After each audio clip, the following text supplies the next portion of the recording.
Hello student. आज हम लोग अपनी इस क्लास में बच्चों बीए सेकेंड ईयर का जो आपका फर्स्ट पेपर है आहार एवं पोषण उस क्लास को आज हम लोग स्टार्ट करेंगे बच्चों।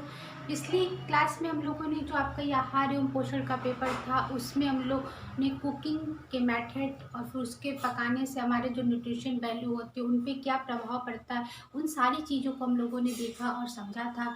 और फिर अब आगे की जो ये हमारी आपका यूनिट है इसमें हम लोग अपने 6 पोषक तत्व जो हमने अपने सबसे पहले लेक्चर में आपको बताया था कि हमें जीवित रहने के लिए जो पोषक तत्वों की आवश्यकता होती है, प्रोटीन, कार्बोहाइड्रेट्स, वसा, विटामिन, खनिज लवण और जल की, तो वो जो 6 पोषक तत्व थे उन 6 पोषक तत्वों को हम लोग 1 बाय 1 करके अपनी क्लास में बहुत ही डिटेल रूप में पढ़ेंगे, क्योंकि वो पूरा आपका सिलेबस कवर करेगा और ये पूरे जो 6 पोषक तत्व आपके बहुत ही इम्पॉर्टेंट है पेपर की नज़र से।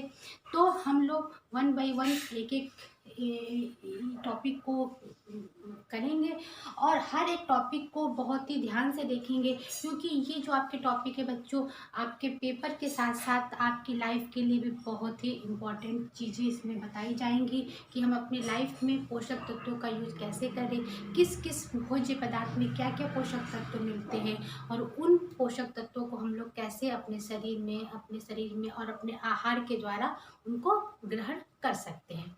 तो बच्चों आज जो सबसे पहला आपका टॉपिक हम लोग 6 पोषक तत्वों में से स्टार्ट करेंगे, उसमें से आज का सबसे पहला और इम्पॉर्टेंट सबसे टॉपिक क्या आपका है, प्रोटीन। ठीक है, प्रोटीन के बारे में आज हम लोग डिस्कस करेंगे बच्चों कि ये प्रोटीन हमारे लिए इसकी स्टार्टिंग कहाँ से हुई, इसकी उपयोगिता क्या है, इसके रासायनिक चयन क्या होते हैं, इन सारी चीज़ों को हम लोग स्टार्ट करेंगे देखने में। तो आज सबसे पहले हम लोग किसकी बात करेंगे, प्रोटीन की, कि ये प्रोटीन शब्द कहाँ से आया, इस तरह से इन सारी चीज़ों को।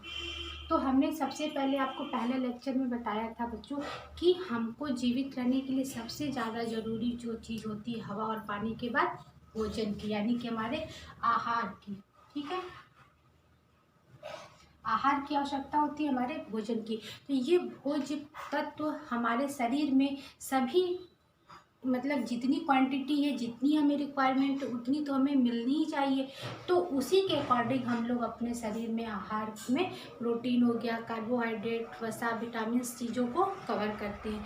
तो बच्चों ये जो प्रोटीन हो गया या विटामिन या खनिज लवण जो भी हैं, अगर हम इसकी कम मात्रा लेते हैं तो इससे हमारे साइड इफ़ेक्ट जो हमारे शरीर में कई तरह की बीमारियां भी हो जाती हैं। तो जैसे जब आप प्रोटीन को हम लोग आगे पढ़ेंगे तो इससे बहुत ही इम्पॉर्टेंट मतलब बहुत ही खतरनाक बीमारी होती है बच्चों में देखकर, तो उसके बारे में पता चलेगा। लेकिन सबसे पहले आज हम लोग बात करते हैं प्रोटीन की। तो आहार में प्रोटीन की मात्रा तो मैंने पिछले लेक्चर में बताया था बच्चों कि हमारे भोजन में सबसे ज़्यादा जो 60 से 70% भाग होता है वो किसका होता है, कार्बोज का। ठीक है, कार्बोज जो होता है कार्बोहाइड्रेट वो हमारे भोजन का 60 से 70% भाग कवर करता है और प्रोटीन जो होता है उससे कम भाग को कवर करता है, लेकिन प्रोटीन हमारे शरीर के लिए बहुत ही इम्पॉर्टेंट होता है। तो आहार में उसके बाद की बात करेंगे जब प्रोटीन की, तो ये 15 से 20% तक हमारे आहार में शामिल होता है, क्योंकि चूँकि बच्चों ये थोड़ी रिच डाइट के रूप में आती है, क्योंकि इसे बहुत ही निम्न वर्ग या मध्यम वर्ग अपने आहार में प्रतिदिन शामिल नहीं कर पाता। लेकिन जैसे इनके प्राप्ति के स्रोत आपके दूध, पनीर, सूखे मेवे इत्यादि, पर ये हमें दालों से, सोयाबीन से और भी जो थोड़ी होती हैं चीज़ें उनसे भी प्राप्त हो जाती हैं, लेकिन ये एक रिच डाइट के रूप में जाना जाता है प्रोटीन। हाँ, तो आइए हम लोग देखते हैं कि प्रोटीन क्या है और इसके बारे में समझते हैं। तो बच्चों प्रोटीन नाम सर्वप्रथम 1838 में, ठीक है, वन में मुल्डन द्वारा, मुल्डन एक वैज्ञानिक थे, मतलब मुल्डन नाम के एक वैज्ञानिक थे, डच वैज्ञानिक थे, ये डच वैज्ञानिक थे, द्वारा इस शब्द का ग्रीक भाषा के प्रोटियोस शब्द से हुआ। यानी कि प्रोटीन की उत्पत्ति कहाँ से हुई है, इसकी उत्पत्ति का सबसे पहले पता चला था 1838 में एक मुल्डन नाम के वैज्ञानिक थे, डच वैज्ञानिक थे, उन्होंने इस शब्द की खोज की थी। उसका क्या हुआ था, प्रोटियोस शब्द से क्या बना हमारा था, प्रोटीन बना। ठीक है, प्रोटियोस शब्द की पहले जानकारी हुई थी, प्रोटियोस। प्रोटीओस। प्रोटीओस से क्या बनना बच्चों? प्रोटीन। ठीक है, प्रोटीओस शब्द से क्या हमारा निकल के आया? प्रोटीन। तो इसकी उत्पत्ति 1838 ईस्वी में डच वैज्ञानिक थे मुल्डन, उनके द्वारा हुई थी। ये एक ग्रीक भाषा का शब्द है और इसकी उत्पत्ति के बारे में ही पता चला कि प्रोटीओस शब्द से प्रोटीन शब्द की उत्पत्ति हुई है। ठीक है, और इसको इसके बारे में कहा जाता है कि पहले आने वाला, यानी कि प्रोटीन क्या हमारे शरीर में सबसे पहले इसकी आवश्यकता होती है। बच्चों, हमारे शरीर में सबसे ज़्यादा पानी की मात्रा होती है। पानी के बाद जो सबसे अधिक चीज़ पाई जाती है वो चीज़ हमारे शरीर में क्या पाई जाती है? प्रोटीन पाई जाती है। ठीक है, जल के बाद क्या सबसे अधिक मात्रा किसकी पाई जाती है हमारे शरीर में? प्रोटीन की पाई जाती है। तो ये आपकी प्रोटीन की मात्रा हो गई। तो ये जो पहले आने वाला शब्द है प्रोटीन। बच्चों, जब हमने अपने पहले लेक्चर में भी आपको ये बताया था कि जब बच्चे का माँ के गर्भ में जन्म की प्रक्रिया स्टार्ट हो जाती है तो सबसे ज़्यादा उसके जो अस्थियों के निर्माण, उसकी बॉडी के जो निर्माण होते हैं उसमें सबसे ज़्यादा किसकी आवश्यकता पड़ती है? प्रोटीन की। क्यों? क्योंकि प्रोटीन को वृद्धि के लिए जाना जाता है। ये शरीर वृद्धि के लिए, शब्द के लिए आवश्यक होता है। कार्बोहाइड्रेट से हमें क्या मिलती है? कार्बोहाइड्रेट से हमें ऊर्जा मिलती है, वृद्धि और विकास के लिए नहीं। प्रोटीन क्या होता है? वृद्धि और विकास के लिए। ठीक है, प्रोटीन की आवश्यकता क्यों होती है? वृद्धि और विकास के लिए। ठीक है, प्रोटीन हमारे शरीर में सबसे ज़्यादा अधिक मात्रा में किसको डेवलप करता है? हमारी वृद्धि और विकास के लिए। वैसे तो हमको 1 किलो बॉडी वेट के हिसाब से, जैसे सपोज डेट हमारा वेट 50 kg है तो हमें पर डे 50 ग्राम प्रोटीन की आवश्यकता होती है। लेकिन जब प्रेगनेंसी पीरियड में हम लोग प्रेग्नेंट लेडी को 15 ग्राम एक्स्ट्रा प्रोटीन की मात्रा देते हैं। ठीक है, कितनी देते हैं? 15 ग्राम एक्स्ट्रा। क्यों? क्योंकि उस समय उस बच्चे के विकास के लिए, वृद्धि के लिए हमें प्रोटीन की सबसे ज़्यादा आवश्यकता होती है। प्रोटीन को वृद्धि और विकास के लिए ही जाना जाता है। तो वृद्धि और विकास के लिए हमें प्रोटीन की आवश्यकता है। तो ऊर्जा के लिए हम क्या लेते हैं? कार्बोज लेते हैं। खनिज लवण और विटामिन हमारे रोग निरोधक होते हैं, लेकिन प्रोटीन हमारे लिए सबसे ज़्यादा इम्पॉर्टेंट होता है। हम लोगों ने जब अपने फर्स्ट ईयर की क्लास में कोशिका को पढ़ा था तो उसमें देखा था कि जीवन की जो सबसे सूक्ष्म इकाई क्या होती है? कोशिका होती है। और उसका भी निर्माण कैसे होता है? उसका भी निर्माण कैसे होता है? प्रोटीन से होता है। ठीक है, कोशिका क्या होती है? प्रोटीन निर्माण की इकाई होती है। उसका जो केंद्रक होता है वो कैसे बनता है? उसका केंद्रक भी प्रोटीन न्यूक्लियोटाइड के रूप में होता है। तो ये प्रोटीन हमारे शरीर के लिए बहुत ही ज़्यादा आवश्यक होती है। इससे ही हमारी लंबाई, हमारे नाखून, हमारे बाल, हमारी मांसपेशी, उन सबको वृद्धि और विकास के लिए आवश्यक होती है। बच्चे को देखोगे आप कि जब बच्चा जन्म लेता है तो 2 साल तक सिर्फ दूध पे डिपेंड होता है। तो दूध में क्या है? दूध किसका रिच स्रोत है? दूध हमारे प्रोटीन का रिच स्रोत है। दूध को एक बैलेंस डाइट के रूप में लेते हैं तो दूध से बच्चे को सारी चीज़ें मिल जाती हैं जो उसकी रिक्वायरमेंट होती हैं। तो प्रोटीन हमारे शरीर के लिए, मांसपेशियों के लिए, बालों के लिए, दांतों के लिए, हर चीज़ के लिए बहुत ही ज़्यादा इम्पॉर्टेंट होता है। ठीक है, प्रोटीन जीवित इकाइयों का मुख्य अवयव होता है। जीवित इकाइयों का, यानी कि हमारे शरीर, हम लोग जीवित हैं, कोशिका जीवित है, टिश्यू जीवित है, तो सारे सबके लिए क्या आवश्यकता होती है? हमें प्रोटीन की आवश्यकता होती है। प्रोटीन का हमारे शरीर में वैसे ही स्थान होता है जैसे कि जल के बाद इसका स्थान है प्रोटीन का। कार्बोहाइड्रेट से हमें ऊर्जा मिलती है। अगर बच्चों हम लोग 1 ग्राम प्रोटीन लेते हैं तो हमें 1 ग्राम प्रोटीन से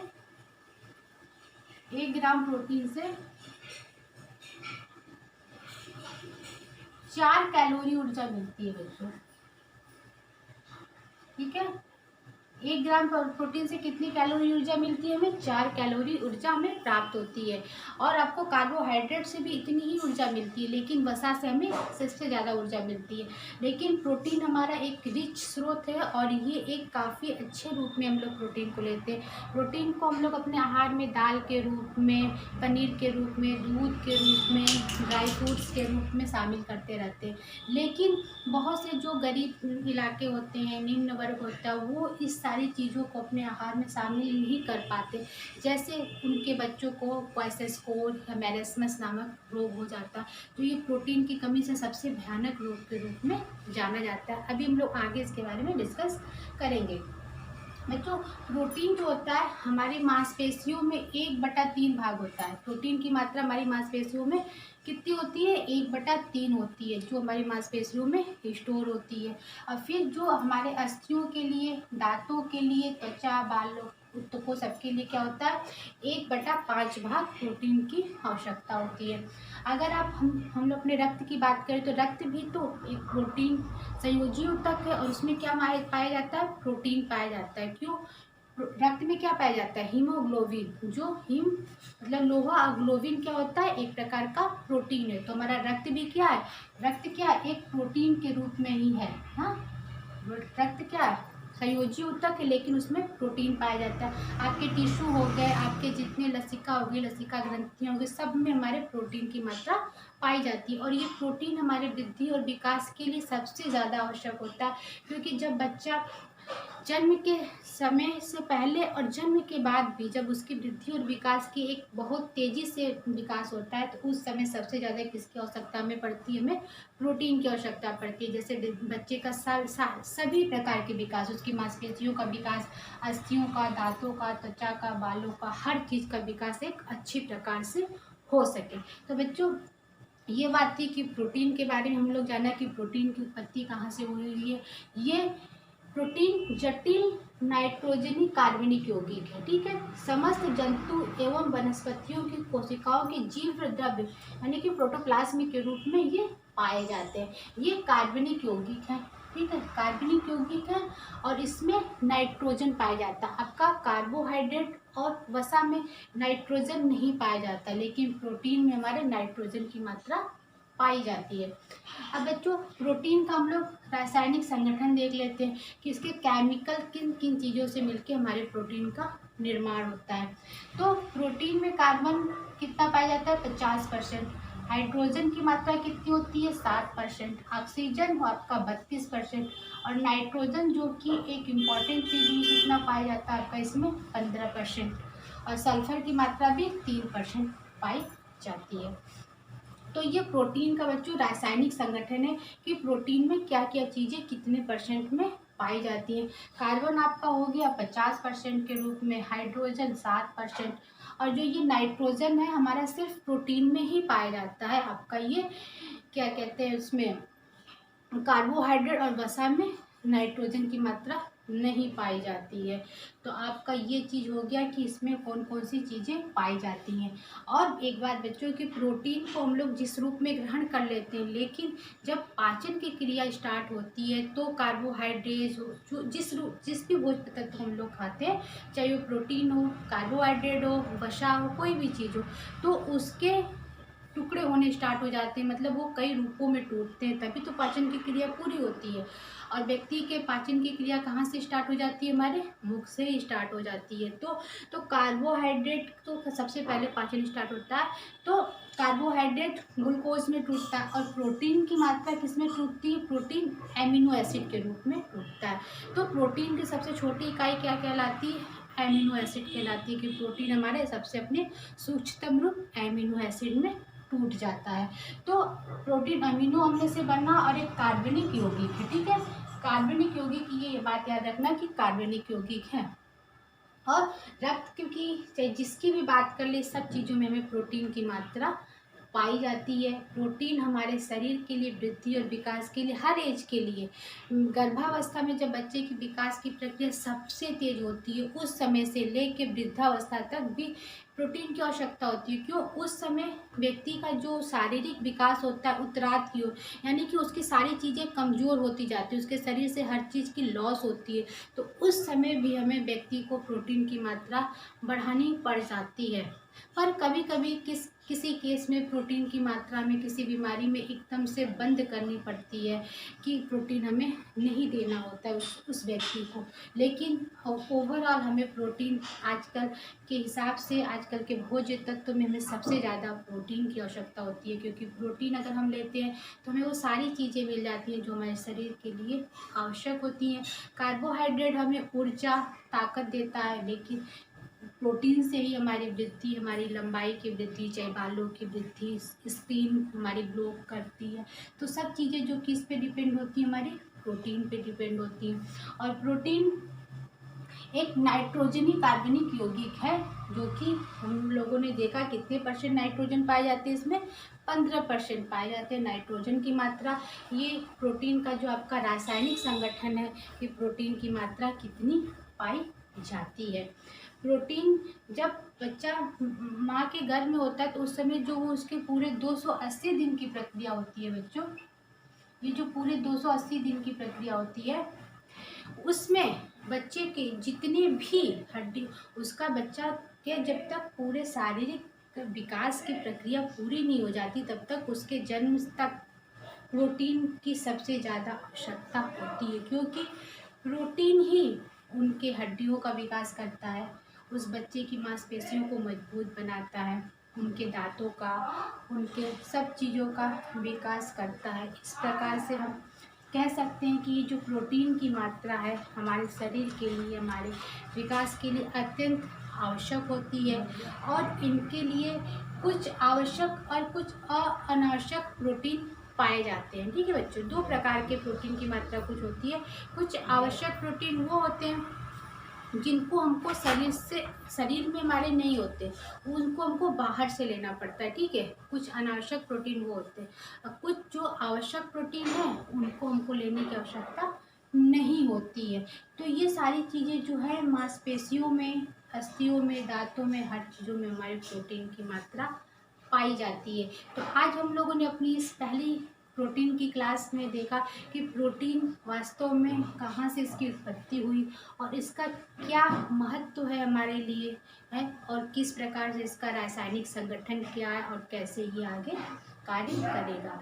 और अपनी हम लोगों ने क्लास में देखा कि इसके रासायनिक संगठन में नाइट्रोजन की मात्रा कितनी है, 15% तक पाई जाती है, जो कि एक आवश्यक तत्व के रूप में पाई जाती है। और ये एक कार्बनिक यौगिक है जो हमारे लिए बहुत ही आवश्यक है, वृद्धि एवं विकास के लिए, सभी चीज़ों के लिए हमारे लिए बहुत ही आवश्यक माना जाता है। विशेषकर छोटे बच्चों के लिए जो एक नई जीवन की प्रक्रिया से गुजरते हैं, उनके शारीरिक विकास, मानसिक विकास की प्रक्रिया जो आगे अभी चल रही है, किशोरावस्था तक तो प्रोटीन की बहुत ही ज़्यादा आवश्यकता होती है कि जब तक बच्चे अपने शरीर की मेच्योरिटी को नहीं प्राप्त कर लेते तब तक उनके लिए प्रोटीन की मात्रा को कम नहीं करना चाहिए। उनके आहार में, प्रतिदिन के आहार में प्रोटीन की मात्रा को विशेषकर जितनी उनकी एज के हिसाब से, उनके वर्क के हिसाब से रिक्वायरमेंट होती है उतनी उनको देनी चाहिए।